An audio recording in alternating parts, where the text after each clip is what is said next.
Mari kita berdoa. Belum.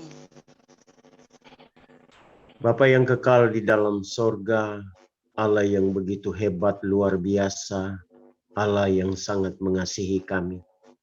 Terima kasih kalau pagi hari ini kami boleh bangun dalam tubuh jiwa roh yang sehat, diberkati oleh Tuhan. Masing-masing kami di setiap tempat di mana kami ada, kami percaya kami adalah orang-orang yang sangat diberkati oleh Tuhan, bahkan keluarga, rumah tangga masing-masing kami. Pagi hari ini kami rindu mendengarkan kebenaran firman-Mu Tuhan. Hamba-Mu yang tidak ada apa-apanya ini Engkau pakai untuk menjadi saluran berkat pagi hari ini. Biar bukan hamba-Mu lagi yang berbicara, tetapi Engkau yang memakai mulut lidah bibir hamba-Mu, Engkau yang berbicara. Untuk menyampaikan pesan-Mu Tuhan, isi hati-Mu. Buat kami diberikan pemahaman yang baik akan apa yang Engkau sampaikan ini. Dan kami bukan saja mendengar, kami bukan saja memahami, mengerti, tetapi mampukan kami melakukan itu di dalam kehidupan kami. Dalam nama Yesus, haleluya, amin. Kita mau buka kebenaran firman Tuhan yang menjadi pesan Tuhan bagi kita, lebih khusus adalah kepada saya sebagai pembicaranya, karena ini firman kita buka bersama-sama di dalam kitab Amsal, kitab Amsal pasal 24 yang sudah tidak asing lagi bagi kita. Ya. Firman Tuhan dalam kitab Amsal, kita mau mulai baca dari ayat 5 sampai dengan ayatnya yang ke-10. Orang yang bijak lebih berwibawa daripada orang kuat. Orang yang bijak lebih berwibawa daripada orang kuat. Juga orang yang berpengetahuan daripada orang yang tegap kuat. Karena hanya dengan perencanaan engkau dapat berperang dan kemenangan tergantung pada penasehat yang banyak. Hikmat terlalu tinggi bagi orang bodoh. Dia tidak membuka mulutnya di pintu gerbang. Siapa selalu merencanakan kejahatan akan disebut penipu. Memikirkan kebodohan mendatangkan dosa. Dan si pencemooh adalah kekejian bagi manusia. Ayatnya yang ke-10 yang merupakan juga ayat terakhir daripada pembacaan kita. Jika engkau tawar hati pada masa kesesakan, kecillah kekuatan. Jika engkau tawar hati pada masa kesesakan, kecillah kekuatanmu. Haleluya. Puji Tuhan. Ya. Saya beri tema merespon masalah dengan benar. Hari-hari ini kita diperhadapkan dengan begitu banyak masalah, persoalan dalam hidup karena kita hidup di tengah-tengah dunia yang sudah semakin jahat dan akan ada penghukumannya, ya. Karena hari-hari ini kita tahu iblis menunggangi banyak sekali manusia, ya, di sekitar kita untuk membuat kita menjadi tawar hati, ya, dalam mengikut Tuhan. Nah, pagi hari ini diingatkan kepada kita, jangan tawar hati menghadapi masalah persoalan. Sebab masalah persoalan yang terjadi dalam kehidupan kita, kita tahu itu membuat kita yang sungguh-sungguh kepada Tuhan semakin naik level dalam mengiring Tuhan. Ya. Selama kita dalam dunia ini, kita tidak terlepas yang dari namanya masalah, menghadapi masalah. Ya. Situasi yang buruk bisa saja terjadi kapan saja dalam kehidupan kita. Kapan saja terjadi. Nah, untuk melihat kekuatan kita, kemampuan kita, kesetiaan kita dalam mengiring Tuhan dari masalah yang kita hadapi, bagaimana respon kita menghadapi masalah di dalam hidup ini. Ya. Saya sebetulnya kalau berpikir secara hidup sehari-hari, ya dapur bereken bisa berasap lah saya bilang. Tetapi saya masuk di dalam pos PI mau melayani Tuhan. Ya, melayani Tuhan, melayani dengan kasih. Nah, kalau sudah melayani dengan kasih berarti berbicara kita yang berjuang. Kita yang berjuang. Saya masuk di sana menghadapi orang-orang yang belum, dapat saya katakan, belum bertobat. Karena mereka dari saksi-saksi Yehova. Saya layani mereka.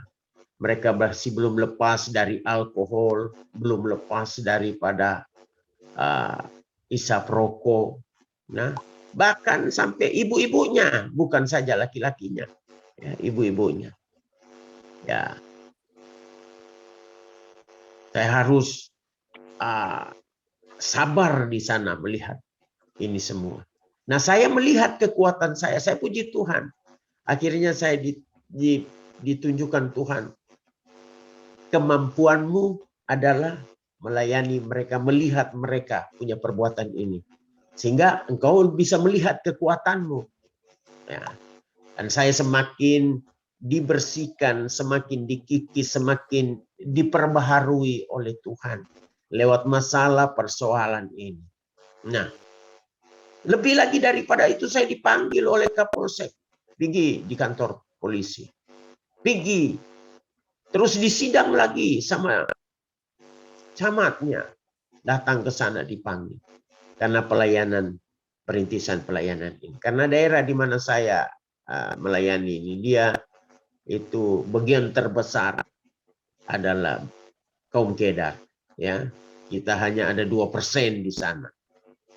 Ya, dan gereja berdiri di sana ada GPDI, ada gereja Protestan kita, gereja Gemim. Ya.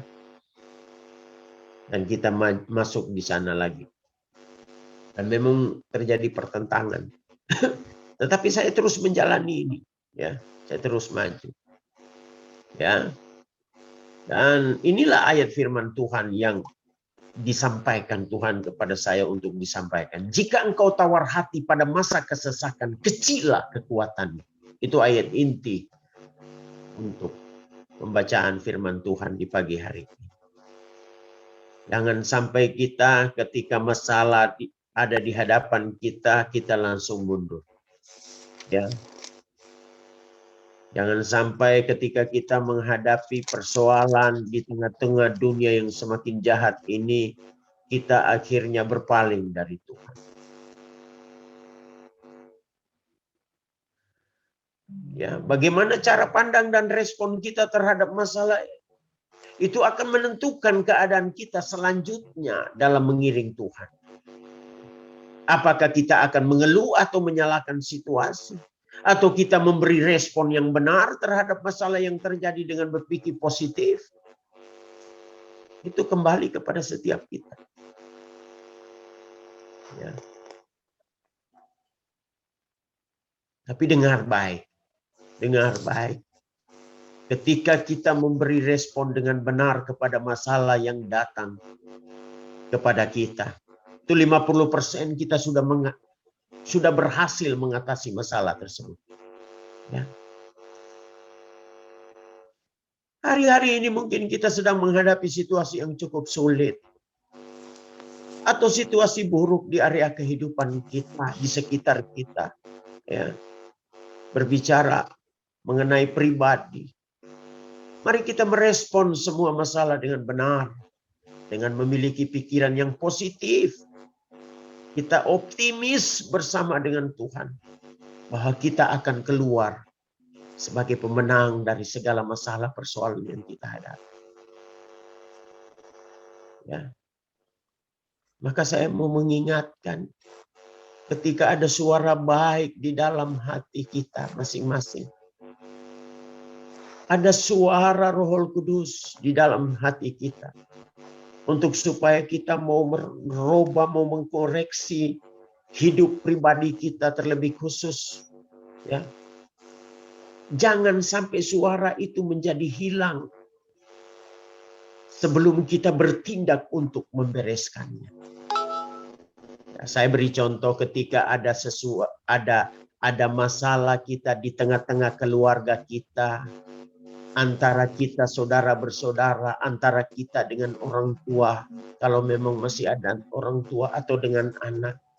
Ketika ada suara baik di dalam hati kita untuk pergi dan bereskan, sekalipun memang harus menanggung malu untuk itu. Ketika ada suara itu, responi dengan benar. Jangan sampai suara itu menjadi redup dan akhirnya hilang. Dan akhirnya kita menjadi tidak peka lagi dengan suara baik yang daripada Tuhan. Ya. Ingat baik. Tuhan seringkali berbicara lewat hati kita. Ya. Juga ada di sekitar kita, sekeliling kita, istri, suami, anak-anak kita. Dan ketika ada suara-suara yang baik itu, sekali lagi, jangan sampai suara itu menjadi redup dan hilang dari dalam hati kita sebelum kita bereskan hal yang disuarakan Tuhan itu di dalam hati kita. Ya. Dengan memiliki pikiran yang positif selalunya, ya. Kita mau belajar dari segala persoalan masalah yang kita hadapi. Ya, kita belajar dari sana. Kita akan melihat ketika kita mulai meresponi suara-suara yang daripada Tuhan, yang maksudnya adalah mau merubah karakter kehidupan kita. Dengar baik, Allah turut bekerja. Allah turut bekerja di dalamnya. Dalam segala hal. Dalam segala hal. Ya, bukan cuma 1-2 hal. Dalam segala hal. Tetapi apakah bagian kita lakukan, itu yang menjadi persoalannya. Mengasihi Tuhan. Karena hanya setiap orang yang mengasihi Tuhan, yang Allah turut bekerja dalam segala hal, dalam persoalan kehidupan. Jangan berharap banyak kalau kita tidak punya waktu untuk bersekutu dengan Tuhan. Tidak punya pemikiran yang baik untuk mau merubah karakter kehidupan kita. Jangan pernah ada dalam pemikiran kita bahwa Allah turut bekerja dalam kehidupan kita. Kita terlalu menuntut janji Tuhan. Sementara bagian yang harusnya kita lakukan, kita tidak pernah lakukan.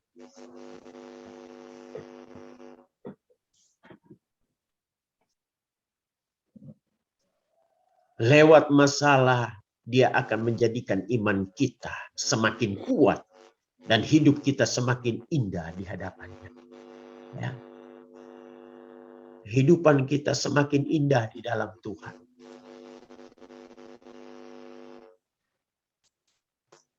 Responi setiap masalah dengan selalu berpikir positif ketika kita ada di dalam Tuhan. Karena masalah yang terjadi dalam kehidupan setiap anak-anak Tuhan, seringnya, kalau memang kita ada di dalam Tuhan, itu supaya menjadikan level keimanan kita semakin naik. Semakin naik di dalam Tuhan. Semakin indah di dalam Tuhan. Ya.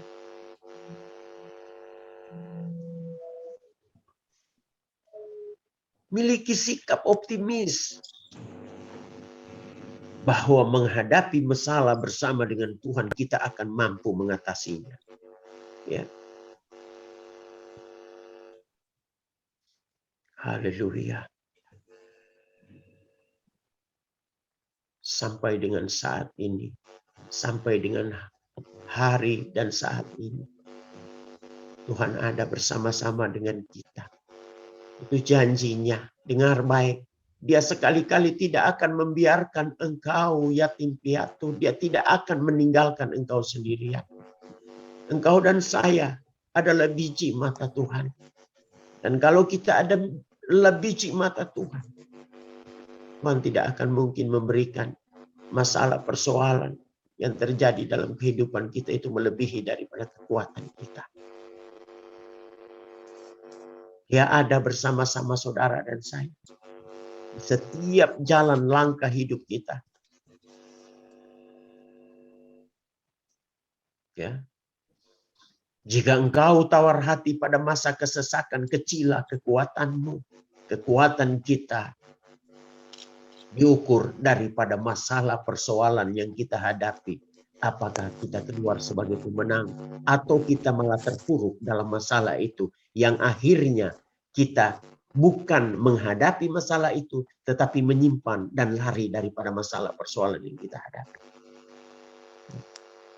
Saya menghadapi masalah ini, saya terus maju, saya terus menguatkan, meneguhkan ya jemaat-jemaat untuk supaya mari terus kita berjuang. Dan tanggal 25 nanti ini ada peresmian jemaat dan gembala sidang. Ya. Dan kami terus berjuang untuk itu oleh Ketua BPD nantinya. Dan kami percaya saat itu tidak ada terjadi masalah persoalan yang terlalu berat. Walaupun kuping sudah mendengar mereka akan membuat satu demo. Ya. Tapi saya akan tetap kuat di dalam Tuhan. Saya akan menghadapi. Saya belum lagi sampai kepada seperti hamba-hamba Tuhan, para murtadin yang harus disiksa, didera, dimasukkan dalam penjara oleh karena nama Tuhan. Tetapi saya juga tidak meminta itu terjadi. Ya. Tetapi kalau memang itu diluaskan Tuhan terjadi atas kehidupan kita, jangan pernah berpikir bahwa Tuhan meninggalkan kita. Tuhan tetap ada di tengah-tengah Rasul Paulus dan Silas di dalam penjara. Ya, dia ada di sana. Ya. Petrus dalam penjara, dia tetap ada di sana. Sekalipun ada di balik terali besi, mereka masih bisa memuji, memuliakan Tuhan. Karena boleh badan ada di balik terali besi dalam menghadapi masalah persoalan. Tetapi hati penuh damai sukacita karena itu janji Tuhan. Ya. Jangan kita terpuruk oleh masalah persoalan yang kita hadapi. Hadapi itu dengan penuh sukacita di dalam Tuhan. Hati yang gembira adalah obat. Tuhan Yesus begitu baik bagi saudara dan saya. Ingat, itu perlu direnungkan dan juga kita perlu hidup di dalamnya ya. Kita mengalami Tuhan dalam kehidupan. Itu nanti di JMP aja.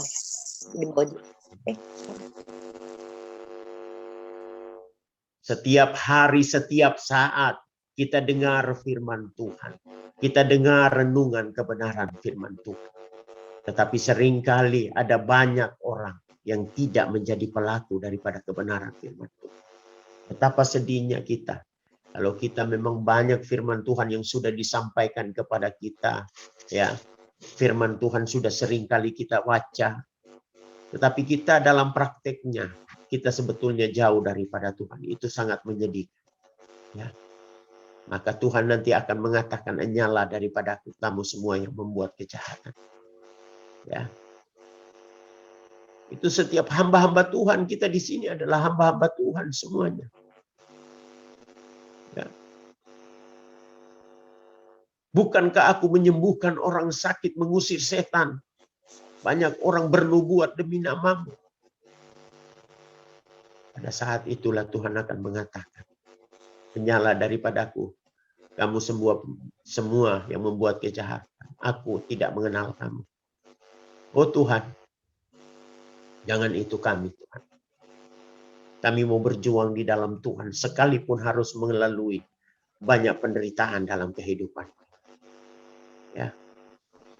Puji nama Tuhan, biarlah kebenaran firman Tuhan ini, sekali lagi saya mau bacakan, ya. Ayat inti kita, jika engkau tawar hati pada masa kesesakan, kecilah kekuatan. Tetap kuat, tetap semangat di dalam Tuhan. Tetap setia, taat tekun mengiring Tuhan Yesus. Puji nama Tuhan, Tuhan Yesus memberkati kita semua. Haleluya. Mari kita mau berdoa. Bapa, Allah yang baik. Hamba-Mu mungkin tidak begitu pandai menguraikan kebenaran firman-Mu Tuhan. Tetapi penjelasan yang sederhana yang daripada Tuhan ini, biar itu meneguhkan hati kami, menguatkan kami Tuhan Yesus Kristus. Biar kami tetap menjadi kuat di dalam Tuhan, sekalipun banyak masalah persoalan yang kami hadapi dalam kehidupan ini. Kami tetap teguh berpegang kepadamu Tuhan Yesus Kristus.